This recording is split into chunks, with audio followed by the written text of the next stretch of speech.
शहर के पुराने और बड़े अपार्टमेंट में राजेश और रवि नाम के दो भाई अपने अपने परिवार के साथ रहते थे।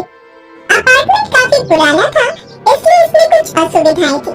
सबसे बड़ी समस्या थी बाथरूम की खिड़की, जो दोनों भाइयों के अपने अपने फ्लैटों के बाथरूम में थी और एक दूसरे की तरफ खुलती थी। यही खिड़की देवरानी सीमा और जेठानी प्रीति के बीच झगड़ों की जड़ बन गई थी। सीमा और प्रीति दोनों अपनी अपनी चीजों को लेकर बहुत सतर्क रहती थी, खासकर बाथरूम के सामान को लेकर। सीमा महंगे शैम्पू और साबुन इस्तेमाल करती थी, जबकि प्रीति भी अपने पसंदीदा ब्रांड के सामान की शौकीन थी।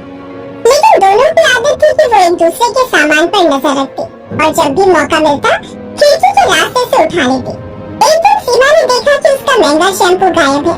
उसने तुरंत प्रीति के बाथरूम की खिड़की से झांका और देखा कि वही शैम्पू प्रीति के बाथरूम में रखा है। वो गुस्से में चिल्ला पड़ी, आज तो फैसला होकर ही रहेगा। मैं तंग आ गई उस खिड़की की वजह से। प्रीति भाभी, मेरा शैम्पू वापस करो। मैं जानती हूँ कि मेरा शैम्पू आपके बाथरूम में रखा हुआ है। एक सेकंड, वो शैम्पू मेरा है। बाजार में शैम्पू की एक ही बोतल नहीं मिलती, एक ही शैम्पू की बहुत सी बोतल मिलती है। मुझे वो ब्रांड पसंद आया था, इसलिए मैं कल ही खरीद कर लाई हूँ। तुम्हारा शैम्पू कहीं और रखा होगा। ऐसे तो मैं भी कह सकती हूँ कि मेरी साबुनदानी नहीं मिल रही और मैंने तुम्हारे बाथरूम में बिल्कुल वैसी साबुनदानी देखी थी जैसी मैं खरीद कर लाई थी। मुझे तो लग रहा है वो मेरी ही है। भाभी, मैंने आपकी साबुनदानी नहीं ली, वो मैं खरीद कर लाई थी। ऐसा है ना, मुझे आपकी पसंद आ गई थी, इसलिए मैं वैसी ले आई। हाँ, तो ये मैं भी कह सकती हूँ कि मुझे तुम्हारा शैम्पू पसंद आ गया था, इसलिए मैं वैसे ही ले आई। पता नहीं खिड़की ना हो गई बवाल हो गया। जब देखो तुम दोनों एक दूसरे से लड़ती ही रहती हो, वो भी बाथरूम की खिड़की के लिए। अरे बड़ी बहू, आज कुछ खाने को मिलेगा या फिर दोनों बाथरूम के लिए ही लड़ती रहोगी? माँ जी, आप मेरे घर में हो ना, इसलिए इतना बोल रहे हो। सीमा के सामने तो आपकी जुबान भी नहीं खुलती। ला रही हूँ रोटी सब्जी, और जाओ भाभी के घर देख लो, आपको भी सुनाने से बात नहीं आती। तुम कौन सा नहीं सुनाती हो? तुम्हारी तरफ रहती हूँ तो तुम भी तो सुना देती हो। तुम दोनों एक सी हो, मैं तो बस दिन काट रही हूँ। हमारे जमाने में हम तो इसी बाथरूम की खिड़की से दोनों देवरानी जेठानी घंटों बातें करते थे। अब तो तुम्हारी ताई जी दूसरे घर में रहने चली गई। मजाल है हमारी दोनों देवरानी जेठानी में इस बाथरूम की खिड़की को लेकर कभी लड़ाई हुई हो। हम तो बतियाते रहते थे, आधा आधा घंटा नहाने में लगा देते थे। बाथरूम में नहाना तो एक बहाना होता था। हम बातें करने के लिए बाथरूम में जाते थे। तो क्या माँ जी आप दोनों एक साथ नहाते थे? चल पागल, पहले बातें करते थे, फिर खिड़की भिड़ाकर दोनों अपने अपने बाथरूम में नहाते थे। तू भी कैसी बातें करती है, क्या कुछ शर्म लिहाज नहीं है? ऐसे दरवाजे से आपस में बात होती रहती थी। सास भी जिस बहू के फ्लैट में होती वहीं से सबसे बतियाती रहती।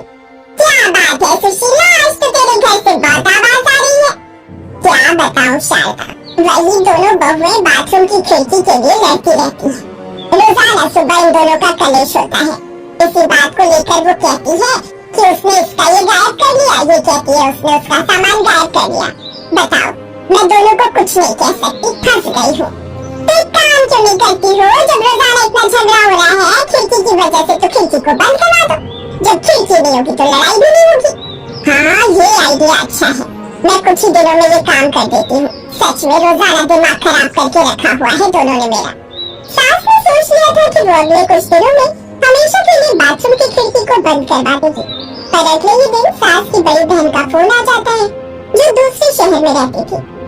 अरे कल्याणी मौसी का फोन आया था, सुनैना को देखने के लिए लड़के वाले आ रहे हैं। हो सकता है बात पक्की ही करके जाएंगे। उसका मन था कि तुम सब भी पहुंच जाओ। अब बड़ी बहू बोल रही है उसके भी बच्चों की परीक्षाएं हैं और सीमा के बच्चों की भी परीक्षाएं हैं। तुम दोनों चलो फिर, कम से कम सुनैना के भाई साथ खड़े होंगे तो उसे अच्छा लगेगा। मौसी भी खुश हो जाएगी। ठीक है माँ, मैं और रवि चलेंगे, तुम चिंता मत करो। रवि तू चल लेगा ना? हाँ क्यों नहीं, चलूंगा। ठीक है, तो कल सुबह ही निकल जाते हैं, दोपहर तक पहुंच जाएंगे। लड़के वालों ने तो शाम को आना है। सास सुशीला अपने दोनों बेटों के साथ बड़ी बहन के घर दूसरे शहर चली जाती है। उसी रात जब प्रीति और सीमा अपने अपने फ्लैट में सो रही थी, अचानक प्रीति के फ्लैट में शॉर्ट सर्किट हो जाता है और आग लग जाती है। प्रीति और उसके दोनों बच्चे सोनू और प्रिया गहरी नींद में थे। उन्हें आभास ही नहीं हुआ कि उनके फ्लैट में आग लग गई है। आग मेन डोर तक पहुंच गई थी। सीमा रात को पानी पीने के लिए उठी तो उसे प्रीति के घर से धुआं उठता हुआ दिखाई दिया। सीमा ने बाथरूम की खिड़की से झांका तो देखा पूरा घर आग में झुलस रहा है। सीमा घबरा गई क्योंकि उसे पता था प्रीति और बच्चे अभी अंदर फ्लैट में हैं। सीमा प्रीति को बाथरूम की खिड़की से आवाज लगाती, प्रीति भाभी, सोनू भैया, अरे तुम सब कहाँ हो? घर में आग लग गई है। ये मेरी बात सुन चुकी है। मुझे तो घबराहट हो रही है। भाभी और बच्चे ठीक हो? क्या करूं इतनी रात में, किसको जगाऊं? मुझे फायर ब्रिगेड को फोन करना होगा। सीमा की आवाज सुनकर पड़ोस के लोग जाग जाते हैं, पर घर का दरवाजा ही आग में था तो किसी की हिम्मत ही नहीं थी कि कोई कुछ कर पाता। तब तक प्रीति शोर सुनकर उठ चुकी थी। उसने बच्चों को उठाया। प्रीति और बच्चे घबरा गए थे कि भगवान, पूरे घर में आग लग गई है।